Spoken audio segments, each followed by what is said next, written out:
There is a new book coming out. It's creating a lot of buzz and complications for New Jersey Governor Christie, who's in the middle of a re-election campaign. That's right. The book is called Double Down, and it says Republican nominee Mitt Romney considered tapping Christie as a running mate, but declined over fears of his temper, his medical history, and his spending. So let's bring in George Stephanopoulos, who's host of This Week, who's got a show coming up this morning.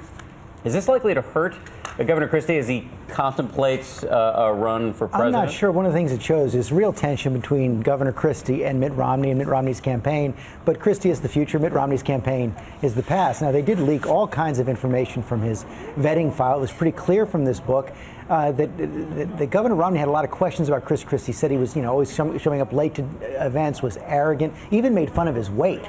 But I don't think so. And what we're seeing with Governor Christie right now is he is cruising to re-election Tuesday in New Jersey. Republican in a blue state, probably going to be the first Republican to get more than 50% in a generation in New Jersey. And he hasn't been coy at all about the fact that if he wins on Tuesday, he will be laying the groundwork for a possible presidential campaign. And he pretty much brushed off the allegations in the book. Said he's not going to read it. These guys are trying to sell books. Yeah. Exactly. Yeah, the book also talks about the complicated relationship between the president and President Clinton as well. A very interesting book. But also, I want to talk about the president's website, the plagued healthcare.gov. It's not upside due to maintenance, extended maintenance problems right now.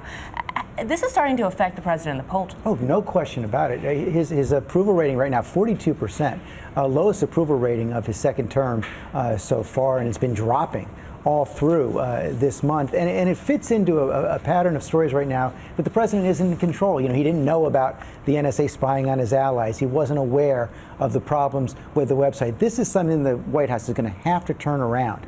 And it does beg a question of, given the fact that the White House and the president knew how important implementation of this Affordable Care Act was, how did they get so far without knowing how significant the problems were? Huge embarrassment for them. HHS Secretary Sebelius really took a beating before Congress last week. They say it's going to be up by mid-November.